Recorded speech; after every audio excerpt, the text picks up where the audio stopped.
इस वक्त हमारे साथ बातचीत के लिए बीजेपी के राष्ट्रीय महासचिव और उत्तराखंड के प्रभारी दुष्यंत गौतम जी मौजूद हैं। सर, उत्तर प्रदेश की तरह उत्तराखंड में भी अब मदरसों का सर्वे कराया जाएगा। आखिरकार जरूरत क्या है सर्वे की?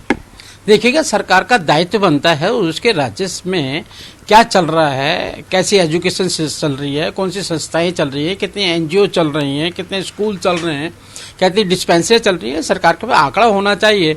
अदरवाइज तो बाद में कोई घटना घटती है तो कहते सरकार को क्यों नहीं पता है। सरकार इसका रिकॉर्ड सभी का रखती है और सरकार का दायित्व बनता है कि मदरसों में या किसी और स्कूलों में क्या चल रहा है, बच्चों को शिक्षा सही मिल रही है नहीं मिल रही है, उनके खाने की व्यवस्था क्या है, फंड कहाँ से आ रहा है, फंड का कहीं दुरुपयोग तो नहीं हो रहा, कम पड़ती है तो ऐड के लिए भी मदद करती है।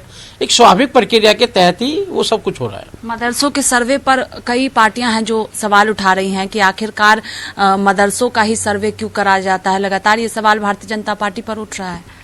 नहीं, ये तो मदरसे वालों को सोचना चाहिए कि तुम्हारा सर्वे अभी तक क्यों नहीं हुआ, आप सरकारी आंकड़ों में क्यों नहीं आए।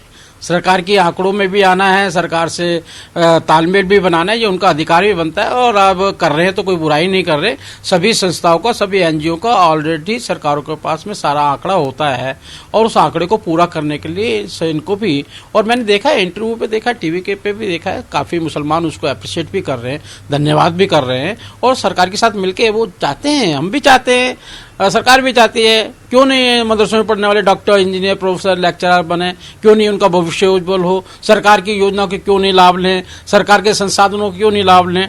ये सभी जो लोग चाहते हैं, जो देश को प्रगतिशील देखना चाहते हैं।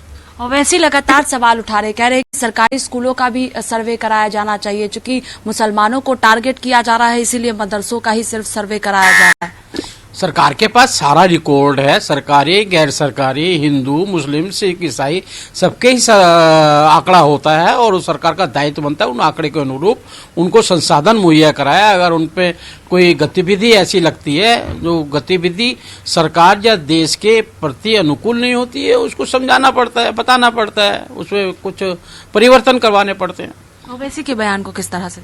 ओबीसी का बयान तो वही देश तोड़ो, देश को तोड़ने वाला बयान होता है। उनको चाहिए, उनको मालूम नहीं है कि आज़ादी के समय जो मुसलमान जहाँ पर रह गए थे उनको देश की संस्कृति, देश के नियमों और कानून पे विश्वास है, उसके साथ वो चलना भी चाहते हैं, लेकिन उनको अपनी राजनीति करनी है। राजनीति के तहत मुसलमानों को भड़काना, इधर दाएं बाएं की बातें करना, उनको अन्य गुमराह करने का काम ओबीसी करते हैं। उसके लिए वो अपनी राजनीति, अपना वोट बैंक बना के अपने भाषण देने का तरीका ढूंढते हैं और उसके लिए आंकड़े इकट्ठा करते रहते हैं सिर्फ। बहुत शुक्रिया बातचीत के लिए। कैमरा पर्सन रोहित के साथ स्वाति पाठक, भारत समाचार, दिल्ली।